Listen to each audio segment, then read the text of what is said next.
Bonjour à tous les auditeurs de vipradioonline.fr, ici Jérôme en direct et en podcast pour cette émission reportage VIP spécifique puisque aujourd'hui a lieu la conférence de presse de la 20e édition du Festival du Livre de Nice.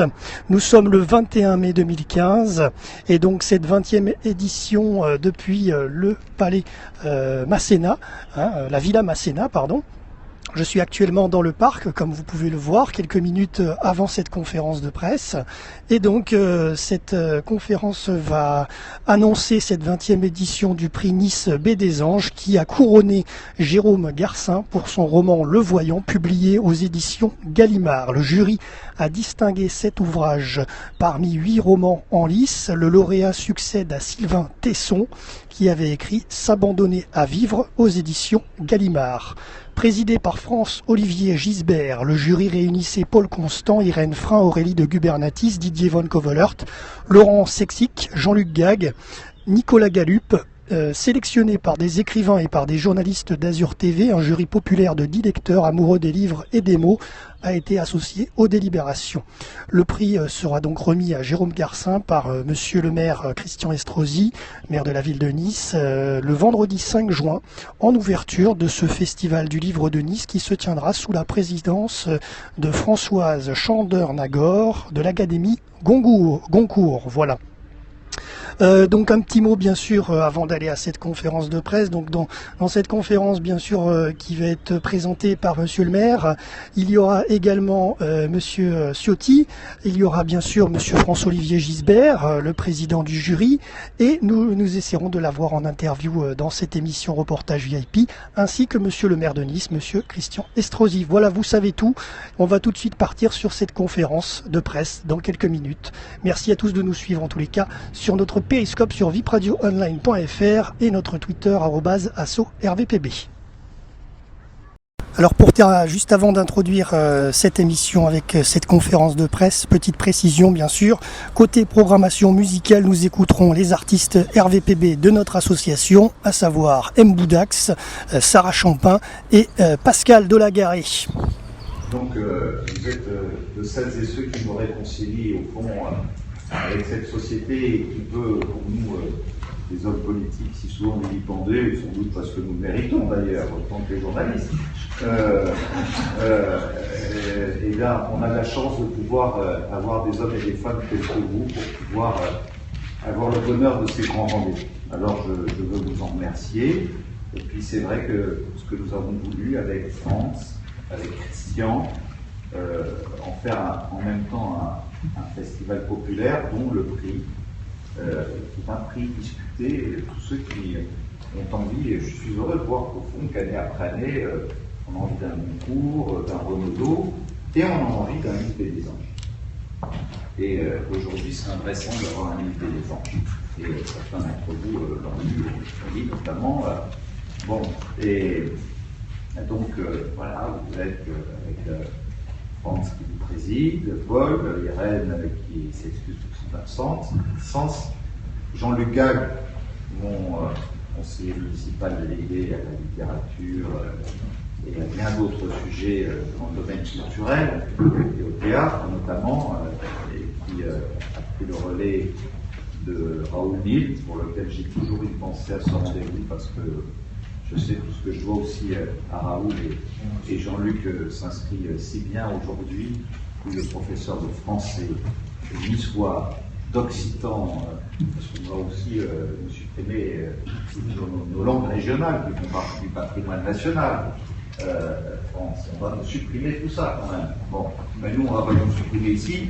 J'ouvre la deuxième classe de niçois à la prochaine rentrée scolaire à l'école des Orangers. On va se défendre aussi pour notre identité locale et régionale. Et puis Laurent, bien évidemment, Didier, Aurélie, Nicolas Galup, le rédacteur en chef de Nice TV Azur, notre petite chaîne de télévision numérique qui monte, et qui va monter encore beaucoup plus haut. Et donc je veux le remercier ainsi que tous les médias qui nous font l'amitié de leur présence aujourd'hui. Et puis voilà, vous êtes là, vous avez concouru sur Internet, sur les réseaux sociaux, par la presse, pour faire valoir votre candidature, vous, les membres du jury populaire, vous avez été retenus parce que vous êtes des passionnés de la lecture et qu'au fond, vous avez ce regard qui n'ont pas forcément les élites de l'écriture et du livre, et qui présentent un véritable intérêt. Et c'est à travers cet intérêt que, paraît-il, il y a eu tout à l'heure une bataille acharnée pour pouvoir permettre à Jérôme Garcin de sortir le voyant. Et d'après ce que je sais un peu, vous m'arrêterez si je suis à côté du sujet, mais le voyant, c'est justement un malvoyant, engagé dans la résistance. Et donc, je crois que le débat, c'est est-ce qu'une biographie peut-être peut concourir ou pas. Tu avais des espions là, ça. Mais une biographie romancée, mais non, mais Jean-Luc va pour raconter après. Ah, d'accord, c'est. Non, en arrivant ici. Non, on va retourner, monsieur. Mais une biographie romancée, c'est déjà autre chose. Et voyez-vous, quand on sait que dans cette maison, j'organiserai là où Villefranche, ville de notre métropole, a pris une première initiative avec le musée juif d'Amsterdam, une exposition, il y aura près de 150 œuvres réalisées par Charlotte Salomon ici à partir du mois de janvier prochain. J'ai découvert Charlotte à travers ce livre merveilleux de David Fuenquinos. Je suis tombé à la renverse et comme je dis toujours, je l'ai lu 3 fois. Je ne l'ai pas relu.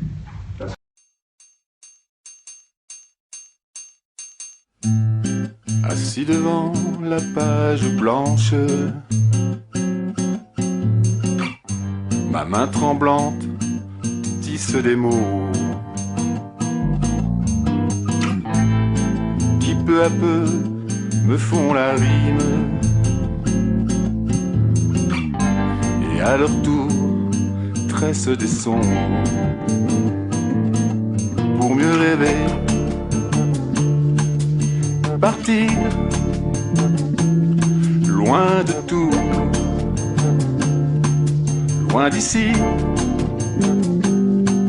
ne plus rester le nez collé à ma fenêtre,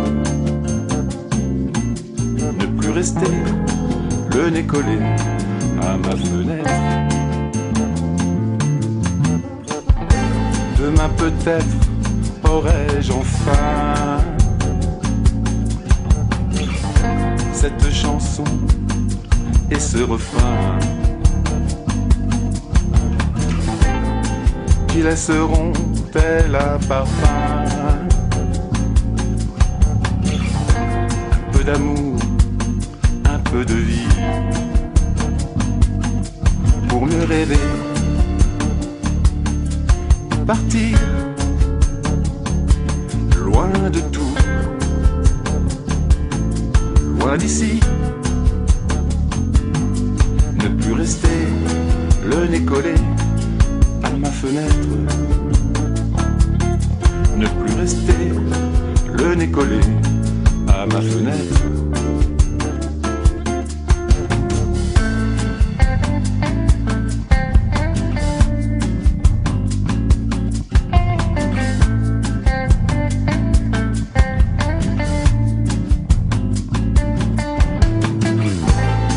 Un jour peut-être devant vous, pourrais-je enfin vous la chanter, sous la lumière des projecteurs, vivre ensemble un temps de bonheur, pour mieux rêver, pour chanter, pour danser, pour rêver, pour chanter, pour danser, pour rêver, pour chanter, ouvrir la fenêtre.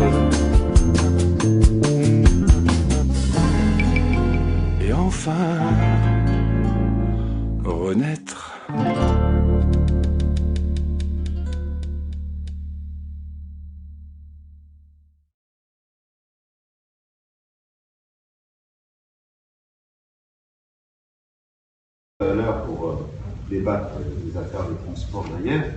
Mais je vais partager par le déjeuner avec vous. Et donc, on doit beaucoup à cet homme. Il faut des figures emblématiques à un moment qui inspirent le respect. Et Franz est un homme de vérité. En même temps, il a dit ce petit miracle, c'est qu'elle perd des vérités, il ne se fait pas toujours les passer par tout le monde. Lui, c'est se faire respecter. Et c'est une figure emblématique dans notre pays, au plan intellectuel, au plan littéraire, au plan journalistique. Et c'est une grande chance pour Nice que de la voir. Et je remercie Christian d'avoir fait en sorte que notre festival prenne toute cette dimension sous sa direction artistique, ce jury sous sa présidence, avec tous mes remerciements à mon ami Eric qui nous soutient dans l'organisation de ce festival et avec tout le succès que je souhaite, bien évidemment, pour l'ouvrage qui vient d'éditer. Je crois que c'est son premier, j'en ai fait 4 déjà. Et pour un homme politique, c'est aussi un beau moment que de se dire que quelque part, on a rédigé, on a écrit, on a édité, on a une couverture, on signe, et on permet à certains d'avoir accès à une personnalité pour mieux la comprendre, mieux la connaître et être un peu plus généreux à son égard. Voilà, merci à toutes et à tous.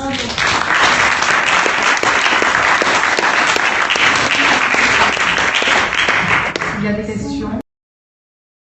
Voilà, fin de cette conférence de presse concernant la 20e édition du Festival du Livre de Nice qui a lieu du 5 au 7 juin 2015. Écoutons tout de suite l'interview de M. Estrosi au micro des médias présents aujourd'hui, notamment Azur TV et France 3 Côte d'Azur, ainsi que VIP Radio Online, bien sûr. Nous l'écoutons. Intellectuels, les écrivains, les philosophes qui souhaitent de manière extrêmement libre, sans aucun contrôle, pouvoir à la fois présenter le fruit de leur réflexion, de leur travail, de leur créativité, mais aussi des débats extrêmement animés. Nice leur offre la possibilité, c'est ce qui fait de nous ce salon qui est désormais un des plus réputés, pouvoir s'exprimer librement. Et puis, il y a aussi ce prix Nice Baie des Anges. Bon, je vois de plus en plus on se bat pour un Goncourt, un Renaudot, mais pour un Nice Baie des Anges. Et Jérôme Garcin, qui vient d'être choisi par le jury avec ce livre qui s'intitule Le Voyant et qui est en réalité l'histoire d'un malvoyant engagé dans la résistance et qui est une biographie un peu romancée, me semble-t-il, est un Nice Baie des Anges qui marquera et qui permettra à ce livre de faire un très beau parcours. Tous les ans, le succès est de plus en plus important de ce festival. Oui, nous montons dans la reconnaissance des grands festivals organisés en France, avec toujours une participation de plus haut niveau. Parmi les intellectuels et les écrivains les plus réputés en France, mais aussi dans le monde et plus particulièrement autour de la Méditerranée. Donc je suis heureux de leur offrir cet accueil et de partager ce temps de culture. Et en même temps, c'est l'instant où nous récompensons nos écoliers qui, pour certains d'entre eux, ont rédigé des nouvelles pendant l'année, accompagnés d'ailleurs par de grands écrivains qui leur ont donné l'envie de comprendre combien la pensée, la traduction du livre, poser son écriture et sa plume sur une page pour ensuite l'avoir édité, pouvait compter aussi dans la construction d'un homme ou d'une femme. Et ils détiendront ce prix avec leur nom sur une couverture de livre. C'est leur premier, je leur en souhaite bien d'autres. Le lieu aussi, place Pierre-Gautier, au cœur emblématique de la ville de Nice. Oui, traditionnellement, nous le faisions dans le jardin Albert Ier. Et puis lorsque nous avons fait les travaux de la coulée verte, nous avions déplacé l'instant d'une année place Pierre-Gautier, le salon du livre. Et il se trouve que les éditeurs comme les écrivains présents ont estimé qu'il y avait une ambiance peut-être plus chaleureuse parce qu'ils étaient plus proches les uns des autres, plus familiales. et ils m'ont demandé de le reconduire chaque année place Pierre-Gautier. Voilà pourquoi cette année encore, nous renouvelons cette expérience place Pierre-Gautier qui en même temps amène de l'activité économique dans l'ensemble de notre cœur historique. Merci. J'ai une petite question, monsieur le maire, juste sur Najat Vallaud-Belkacem. Pourquoi l'avoir invité à un concours de version latine? Au moment où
leur mettre à penser leur loi.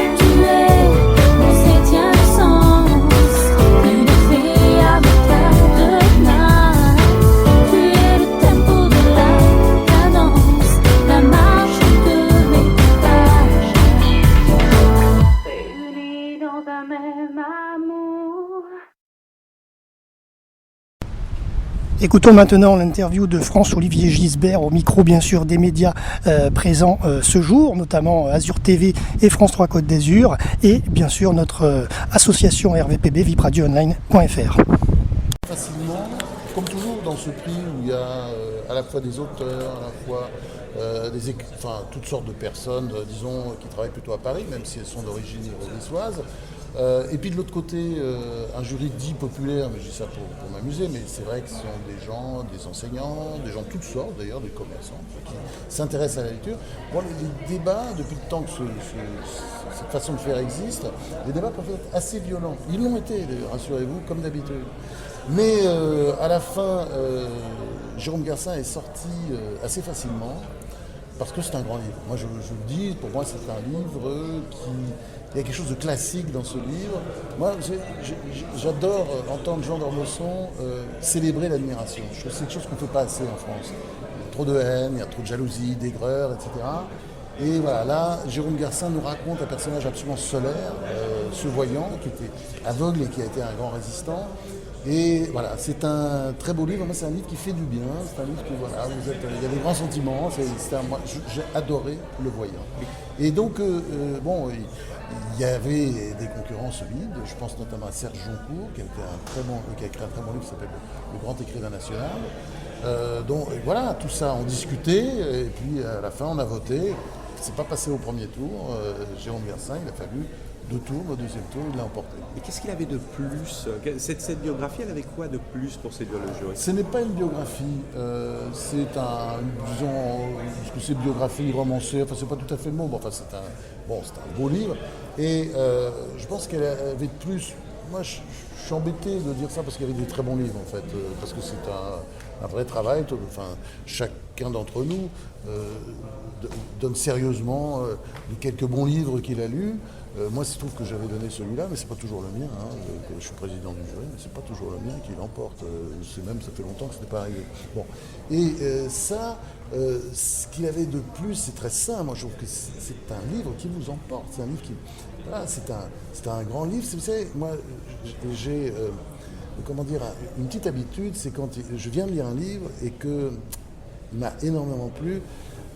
Dans ma bibliothèque, j'ai beaucoup de bibliothèques chez moi parce que je lis beaucoup, et c'est vrai que j'ai un petit endroit où je mets les livres qui m'ont fait quelque chose, et je pense que je les relirai à un moment donné. Voilà, c'est ça, Le Voyant de Jérôme Garcin, c'est un classique, un livre que vous allez garder longtemps dans votre bibliothèque parce que c'est un très beau personnage, et en plus, ça n'est pas raconté de manière cucu, puisque voilà, il y a des zones d'ombre et tout ça est raconté, exploré, et puis en même temps, justement, comme c'est un écrivain, Jérôme Garcin est même un grand écrivain, il se projette, on sent une gémellité, voilà, c'est un peu un jumeau, et puis voilà, donc voilà, c'est un livre pour moi qui m'a complètement emballé, et visiblement, j'étais pas le seul. Est-ce qu'il y avait une préférence, on va dire, du jury populaire et une préférence du jury du professionnel, parce qu'il semblerait que une vie à soi était quand même favori à un moment.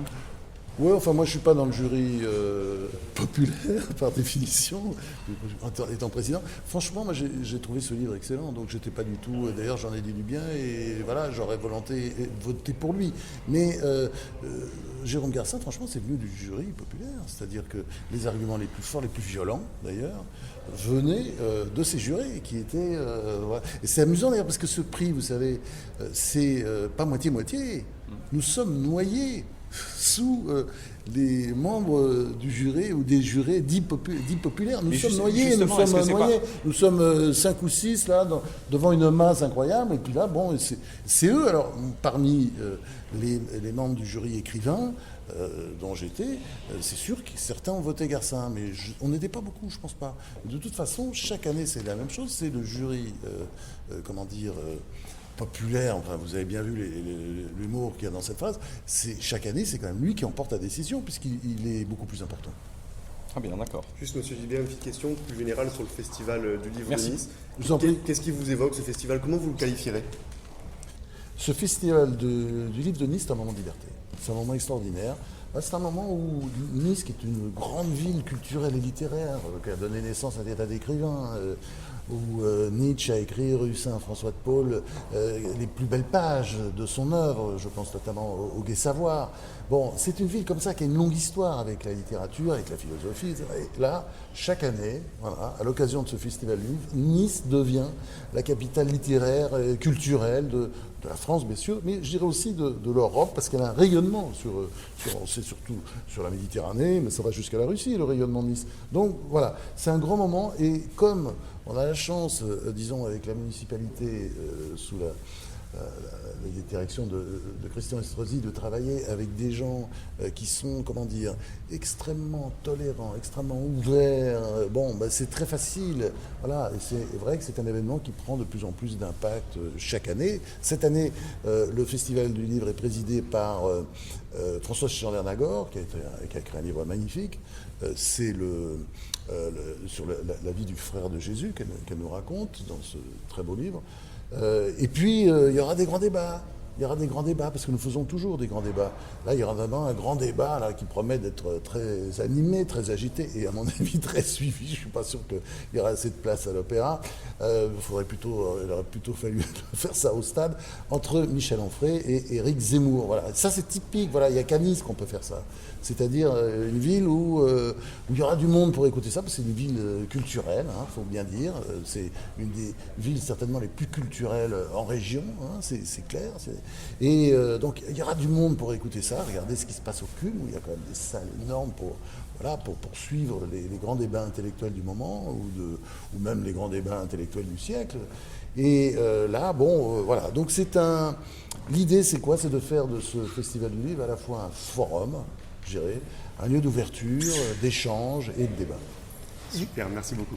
Et dans une ambiance familiale aussi, au cœur du Vieux-Nice, place Pierre-Gauthier, bien sûr.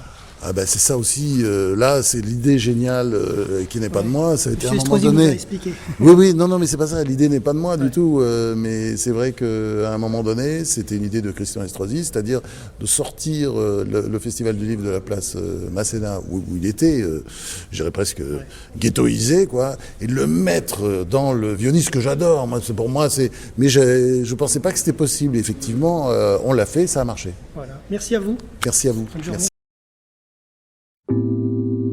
Du bout de mes doigts, je t'adresse mes notes, à toi qui es si loin de moi, à qui pourtant je veux penser, à qui pourtant je veux penser. Écoute ma musique, écoute sa rythmique. Elles sont le lien et le chemin pour nous deux musiciens. Elles sont le lien et le chemin pour nous deux musiciens. Du bout de mes doigts, je t'adresse mes accords, à toi qui es si loin de moi, mais si présent pourtant, mais si présent pourtant. Écoute ma musique, elle sait être tonique, mais aussi parfois mélancolique, voire romantique. Elle est le lien et le chemin pour nous deux musiciens, pour nous deux musiciens.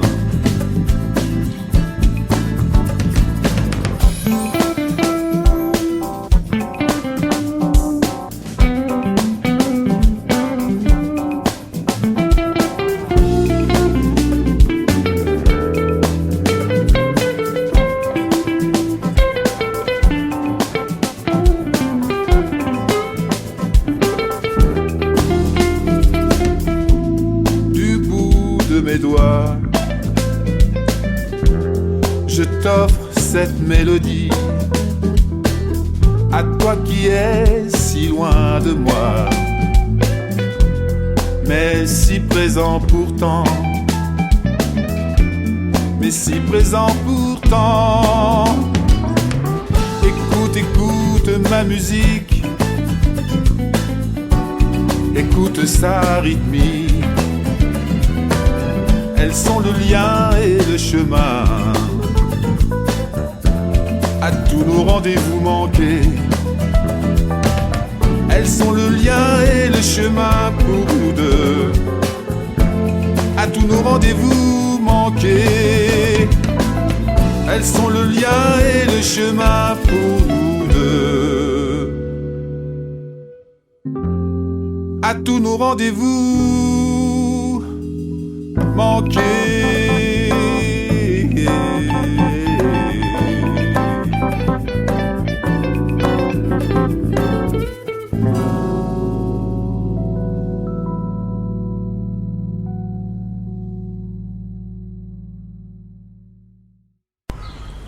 Voilà donc l'émission reportage VIP spécifique à cette conférence de presse du Festival du Livre de Nice. Aujourd'hui 21 mai 2015 est à présent terminé.